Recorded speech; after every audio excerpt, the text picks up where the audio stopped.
पेट में बहुत दर्द है डॉक्टर साहब, मर जाता डॉक्टर साहब। दर्द কোথায় আছে বললি? पेट में। এদিকে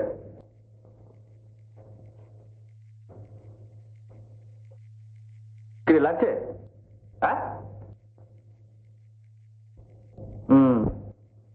কবে থেকে হয়েছে? वो तो 3 महीने से। 4 दिन কি করছিলি? জিভ দেখি। তোকে তো হাসপাতালে যেতে হবে রে। वो तो गया। কি বললো? वो लोग बहुत पैसा बोलता, सुई लेने होगा, फोटो उतारना होगा। कहाँ से लाए इतने पैसे? हम तो भाग आए। বেশ করেছো। এবার সরে নিয়ে আয়।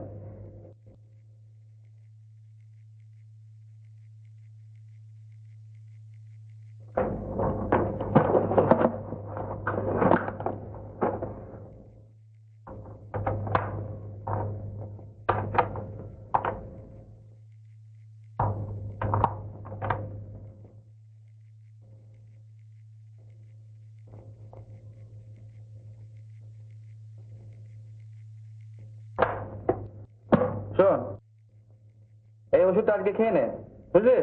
আবার কালকে আসবে। নিয়ে যাও। কিরে, ওষুধের দাম দিবি না? बाबू पैसा तो नहीं है हमारे पास। 7 दिन से कोई रोजगार नहीं है बाबू, कहाँ से लाए पैसा? যা।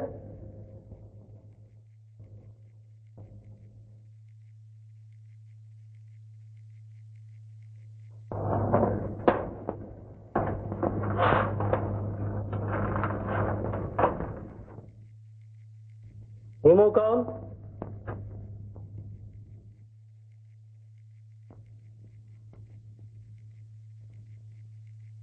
আমি কেন? बाबू बुलाते हैं उनके कोठी में। কোন বাবু? उदासीन का चारू बाबू। উদাসীনের চারু বাবু আমাকে ডেকে পাঠিয়েছেন? हाँ, बहुत जरूरी है।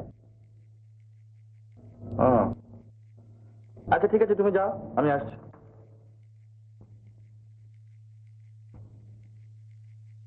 তোমার নাম হিমু? আগে হ্যাঁ, এখানে আমাকে সবাই ওই নামেই ডাকে। কি পেশা তোমার? রোজগার টোজগার কিছু করো? আগে রোজগার বলতে গোটা তুই টিউশনই, তবে পেশা একটা আছে বটে, হোমিওপ্যাথি। তোমাকে কেন ডেকে পাঠিয়েছি জানো? আগে না। আমার মেয়ে জ্যোতিকাকে পাটনা পৌঁছে দিতে হবে তোমায় আজ সন্ধ্যার ট্রেনে। বেশ। শুনেছি তুমি খুব ডিপেন্ডেবল, ডিউটি সম্বন্ধে সজাগ। আপনাদের সামান্য একটা উপকার করবো, তার জন্য মিছিমিছি এত প্রশংসা করছেন কেন? উপকার? কে চায় তোমার উপকার? আমি কখনো কারো উপকার করিনি, কারোর উপকারের ধারও ধারি না।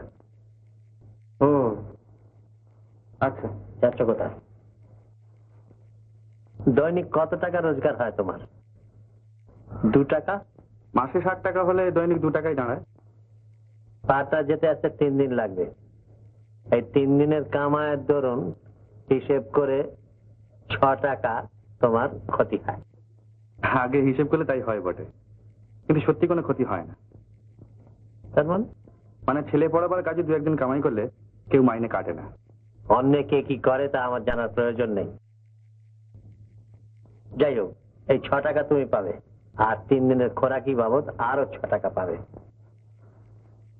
আগে দেখুন, মানে বেশ তো, আরো 2 টাকা না হয় বেশি ধরে দেওয়া যাবে। আগে না, মানে আমি আমার কাজের দরকারটাকে তুমি ব্ল্যাক মার্কেট মনে করলে নাকি?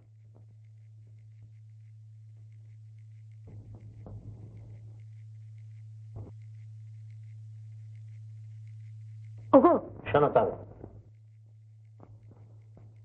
মোট 30 টাকা আমি তোমাকে পারিশ্রমিক দেব। টাকা আমি নি না। টাকা নাও না? আগে না, লোকের দরকারে এমনিতে একটু আধটু খেটে দিই। তার মানে তুমি এমনি শুধু শুধু খেটে বেড়াও, এটি আমাকে বিশ্বাস করতে বলো? বিশ্বাস অবিশ্বাস আপনার হাত। বেশ, টাকা নিও না, তাহলে কিন্তু আজ সন্ধ্যের ট্রেনেই। মাফ করবেন, আমার পক্ষে এখন আপনার সম্ভব না।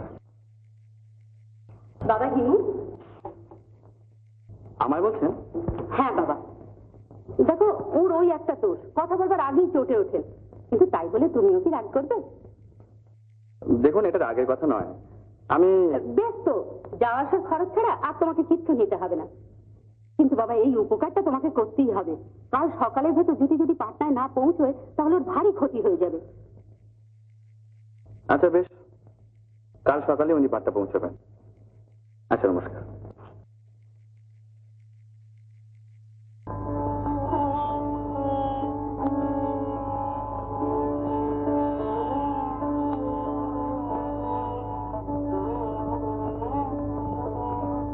আজ ইচ্ছার বিরুদ্ধে লোকের সঙ্গে ঝগড়া হয়ে গেল।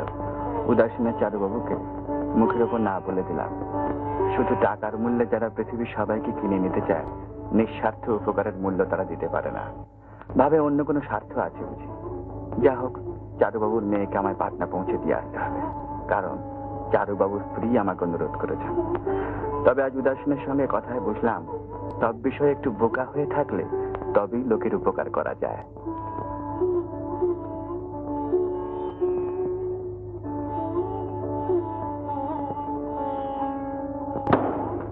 না না, যে লোকটা আমার মুখের ওপর না বলে দিয়ে তারপরেই আবার তোমার কথায় যেতে রাজি হয়, এমন খামখেয়ালি লোকের সঙ্গে আমি মেয়েকে পাঠাতে রাজি নেই। তাহলে নরেন এসে কি শুধু শুধু ফিরে যাবে? তা গেলে যাবে, কি করবো?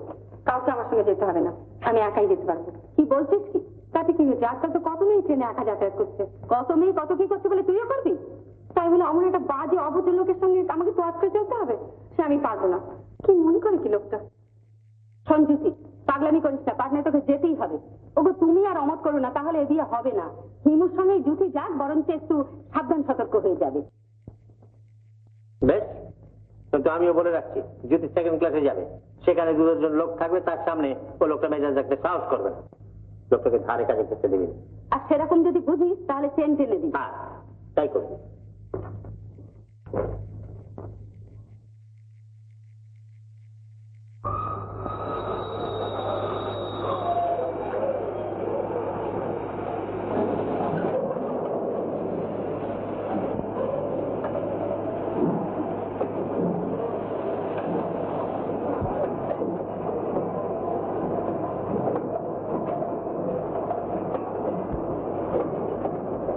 রিডিং একটা, সুটকেস একটা,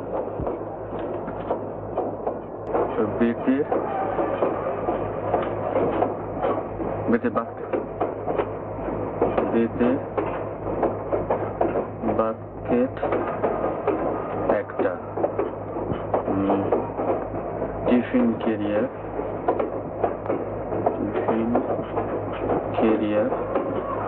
একটা, ওয়াটার বটল একটা, ওয়াটার বটল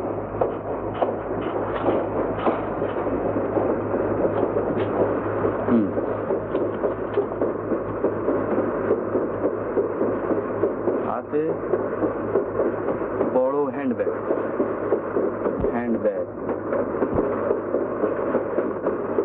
বেরিংটা খুলে দিলাম না, একটু পরেই তো মধুপুর, সেখানে গিয়ে আবার গাড়ি বদল করতে হবে কিনা আমি জানি।